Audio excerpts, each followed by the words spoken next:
Hello, everybody. Welcome to another daily dose of gaming news and all that good stuff. And as always, I also publish on Rumble and on Patreon for extra support. Yesterday, I did 3 hours live stream, I think.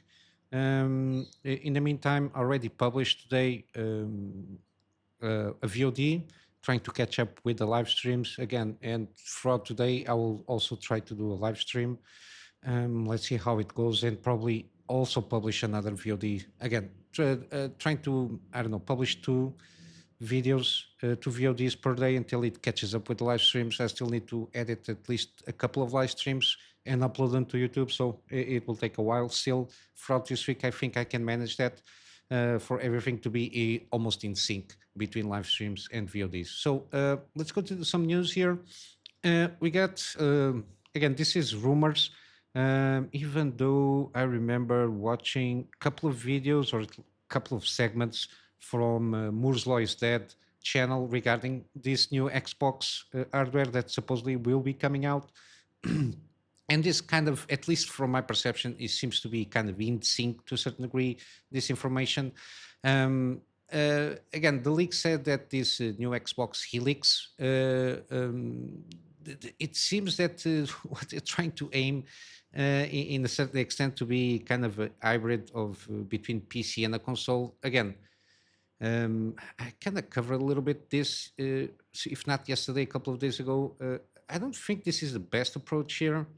Again, the, some of the information is the fact that they are going about doing something like this is supposedly to facilitate the ports for PC. But yeah, the fact that again removes the priority of the console itself, if you're thinking already on PC ports from a console perspective there. Um, Again, and I don't know how much this can influence in terms of the life of the console itself, given if it is trying to get an approach very similar to PC in terms of the hardware itself. In this case, the specifics here is supposedly they will use a SoC, a custom SoC for the CPU and NPU media display blocks, while the GPU is going to be, they're not going to have basically an input on the GPU side of things. So it's, again, it seems like a custom CPU with off the shelf, let's say, GPU from AMD. Again, I'm not sure how well this will stand throughout time. I don't know if they're going to try, because in the overall scheme of things, if they're going to try, I don't know, have a kind of modular aspect to it. For example, having this supposedly Helix, having planned for, let's say, 10 years, and maybe every 2 to 3 years you have to, I don't know, swap the GPU or something like that. Again, I'm not sure what they are thinking there. Again, there is no official word, only that there's going to be a next Xbox console, let's say, which is not going to be a console. It seems more likely something similar what to a certain extent what Steam is trying to do with their hardware, kind of having out of the shelf PC thingy there, which is you just buy the box like a pre-made one, even though it's tuned more to use basically just Steam OS with Linux on the background, and then every game is that you use from Steam is pretty much well optimized for that specific hardware.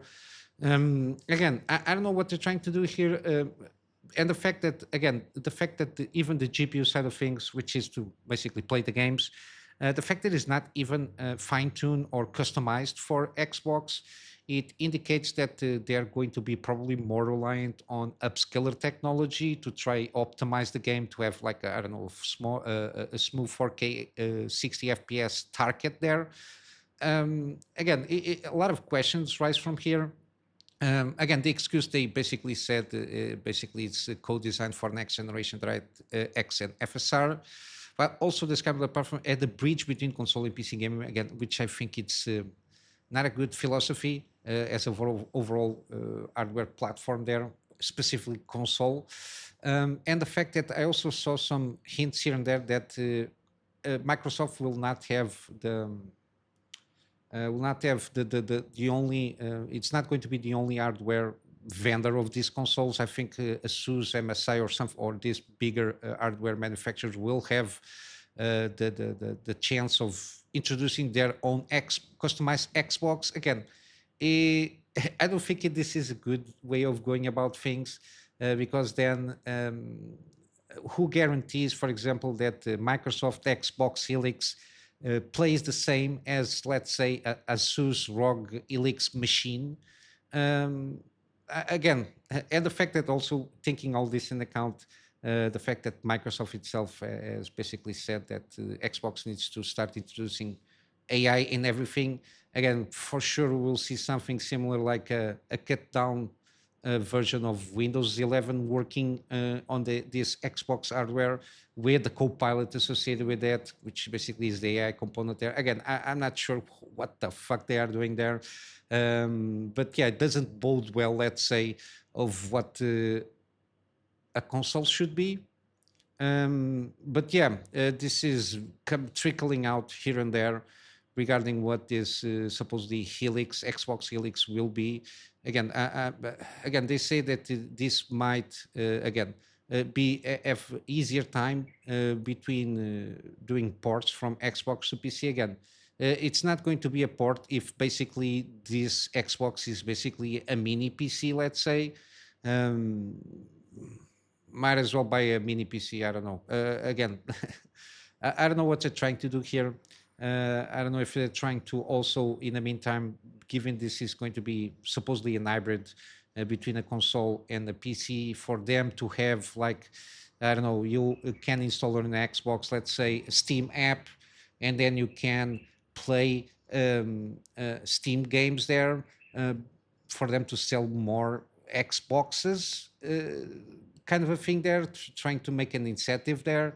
But then again, it comes again to the same thing. Again, if you can play the games on an Xbox, PC games on an Xbox, you can get it the same kind of experience on the mini PC throughout these days, to a certain degree. There are a good amount of, especially when when the RDNA 5 or the AMD Unified UDNA comes about. I think you will start to see, for example, way better APUs in terms of performance, graphic performance. I think if they can, again, the only incentive here that I can see people, if they go about this direction, is the fact that supposedly Microsoft can shelve a lot of more units, which tends to let them sell to a lesser price than, for example, a mini PC company. But then you got the thing there that, again, you're supposedly stuck with that ecosystem, with all the software associated with the Xbox there. Again, I'm not sure what they're trying to do here. Doesn't seem the best way to go about a console.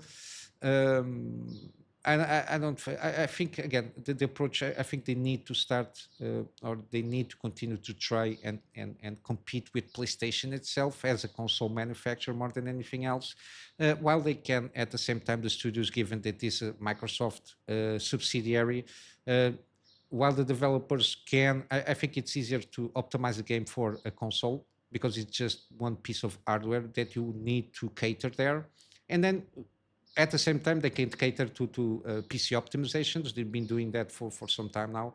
Again, I don't see any reason to try and be a bridge between PC and console. Again, I think it's an excuse for them to, I don't know, infiltrate their software so they can sell their software more than anything else. But yeah, I don't like what I've been seeing here from this Xbox. Again, I'm not a console owner, but I think again, it will not affect the PC market by any means. At least my perception is not going to affect that much, because again, it's Microsoft, and people are already a little bit fed up with Microsoft regarding already the PC platform. But yeah, we'll have to wait and see what this is going to be when it comes out. With Steam, we also have kind of interesting updates here with the supposedly new Steam controller. Again, I might have a chance here on this controller if it is that good. or if it is at least a little bit superior to the controller that I have. Again, I'm satisfied with the controller that I have. I would like to see some more specs here from the Steam controller, like Hall effect stuff there, to be more durable there, and hopefully Hall effect also on the buttons and everything. If it has all of that, probably I will take a chance. And again, if it's not that expensive, again, I'm still satisfied with the controller that I have to play my games here.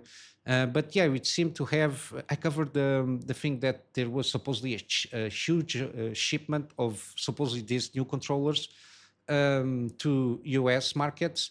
And now we have on SteamDB, there seems to be around the video on the database there that says Steam Controller Unboxing 2026. So everything points out that might be the kind of a video that when they launch this controller, like a video of the unboxing, so people have access on the Steam platform to see what this is all about, and all I assume all the PC all the characteristics of this controller there. But yeah, let's see how this goes.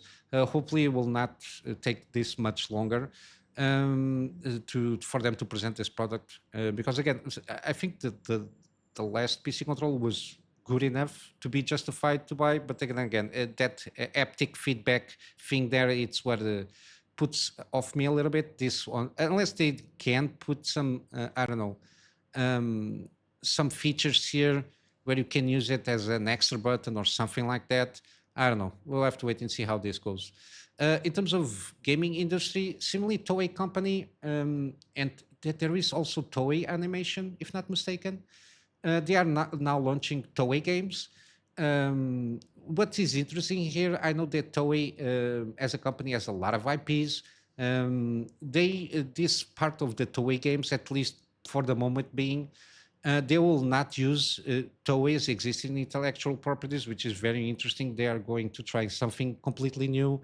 Again, there will be the first title on cover of this new Toei Games studio on April 24th. So 3 days from now, give or take. So before the week ends. We'll have to wait and see what this is about. Again, the fact that it's not even from existing IPs that the Toei company has as a whole, it's very interesting. Hopefully we'll see something good out of it. But the fact that you have like a teaser of the fact that they launched Toei games as a pixel art style, again, I'm not sure if it's going to be a game on kind of 2D pixel art style kind of a thing there. I don't know. We'll have to wait and see. But the fact that they are not taking advantage of any intellectual properties at this moment is very interesting by itself. And they want to do something completely new. It's not even from other companies' IPs. We'll have to wait and see on the 24th. Then we got also, I saw this here and there. Again, to a certain degree, I'm not very interested on this Assassin's Creed Black Flag Resynced, or basically a remaster of this game. Again, I did enjoy. I think it's one of the best ones. I played all the Assassin's Creeds, except when they relaunched the new one that is on Egypt. I played the one in France, in Paris. I didn't play Odyssey. I know that. I played the one that has the twin brothers in London. Yeah, I play all of them until the Egypt game. I call it Origins. I don't know how it called. Sorry, but this one is one of the best that I played. That I can tell. Again, I saw some rumors here on the Resync. They are changing some of the story, introducing new characters. Again, I don't think it suits best for a remaster. Again, it's Ubisoft. We have a high percentage possibility they're going to screw up this this remaster. So yeah, I don't have a lot of faith here, but I will try to check what they're trying to do here, see what they are going to announce as new features or new characters or new storylines. Again, I think they're going to butcher if they're going to try and mix too much on the original formula there.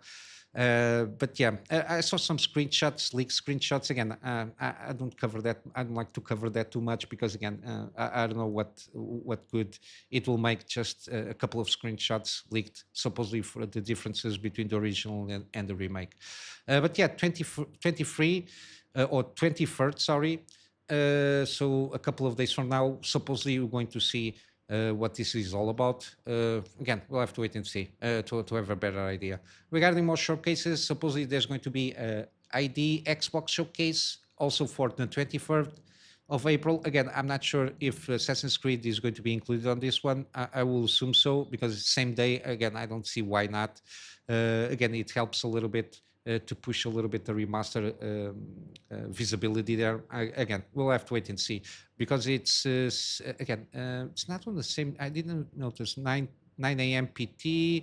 This is 10 a.m. PT. No, it's before the. So it's not part of this showcase. Okay.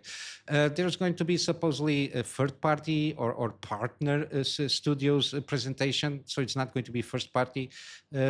Supposedly there's going to see something from Mistfall Hunter. There are no goes at the Grand, Aphelion, and Solo Leveling Arise Overdrive. Again, I don't know what this is going to be about. I might have a take a look. Maybe there is something that might interest me. And then I think it was yesterday we saw all of the sudden a lot of stuff coming from Elden Ring movie. Again, my expectations are very low for this.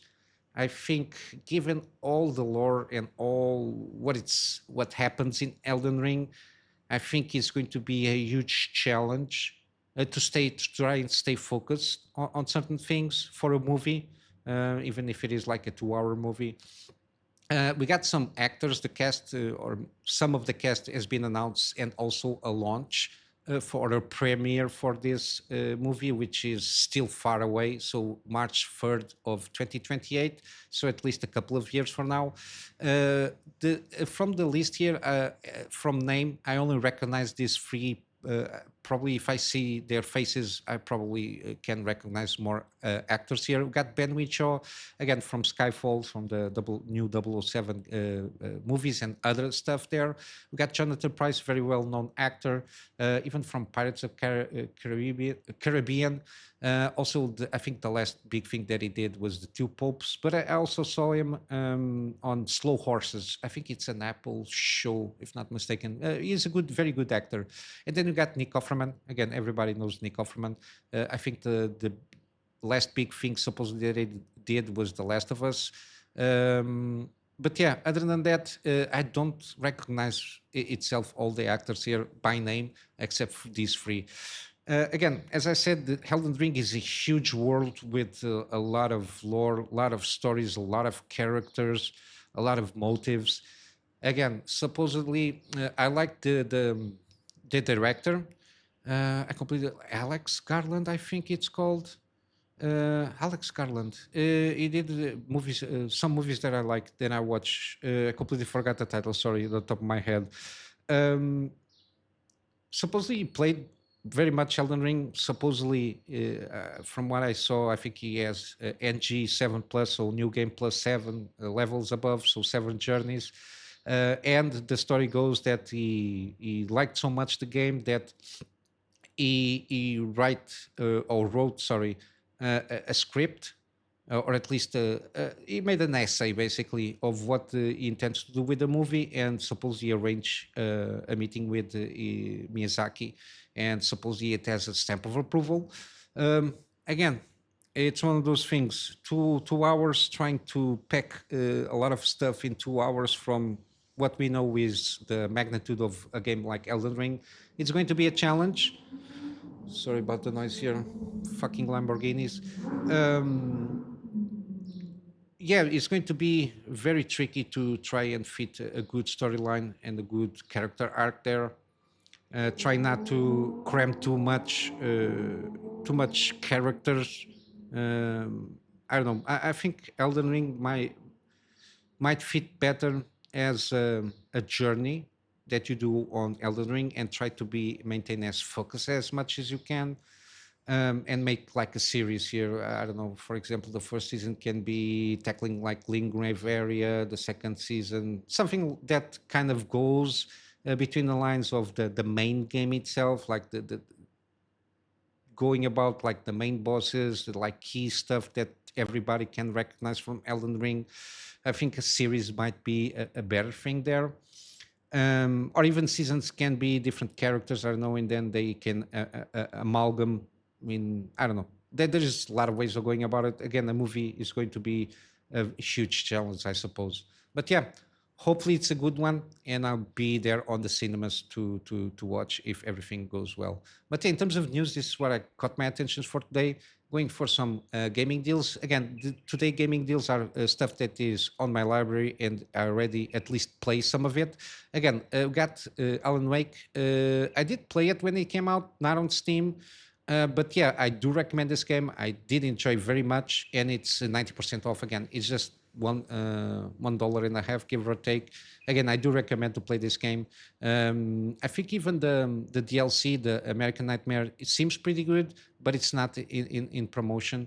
But I think this one is the base game is pretty good. The story, the combat. Again, it's an older game, but I think it's a good one still. We got Control. I played this game. I did made a series out of it.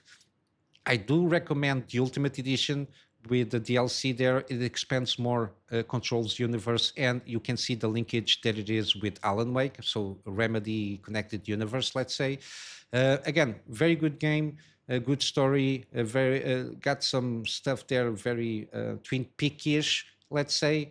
And yeah, a lot of mystery, but the gameplay is solid enough for me to enjoy that. I enjoyed this game here. Again, I do recommend this game. Then you got Dark Souls 3, 50% off. I think, I'm not sure if all Dark Souls are on sale, but at least Dark Souls 3 is. Again, the way to go, Deluxe Edition with all the DLC, it's a must play for all aficionados of Dark Souls games there. Then you got Deadlight. Again, I did the series out of this one few years ago at least. I do recommend this game at this price point because it's cheap. At this price point, is very cheap. It's not a very long game, but again, it's a kind of a post-apocalyptic game. Again, I think it serves the purpose of what he intends to do there. Again, it's one of those games that I did enjoy when I played it. Then you got Planet of Lana, a stamp of approval for my part. I did a series on this one, 70% off. There is already Lana, Planet of Lana 2. Which is also, I think, in some promotion here again. But I didn't play Planet of Lana 2. Again, the first one I do recommend, and I think the sequel is in line with the first one, so give it a chance there. And then last we got Warworld. Again, it's not on sale, but I covered yesterday some news from Warworld strategy announcement. You got here on the title. So it's one of those that even at full price I can recommend. Again, this is not a strategy game. This is more kind between mining, roguelike with tower defense, boss battles. Again, got a lot of systems there that still is worthwhile even at full price. And I had a blast playing this game. But yeah, with all that said, I'm going to wrap up here for today with a plug my Patreon. Again, it's more of a way of people can give some extra support. I don't do anything exclusive here, but yeah, I usually do a shout out here from people that if they want to support. Other than that, I will try to do some live stream today. Eventually, I will do a publishing of another VOD of Death Stranding 2. I always try to at least stream a couple of hours. Again, I'm having a blast with this game. But yeah. Other than that, I hope you have a wonderful day, and I will see you in the next one. So until then, Kunamy Master out.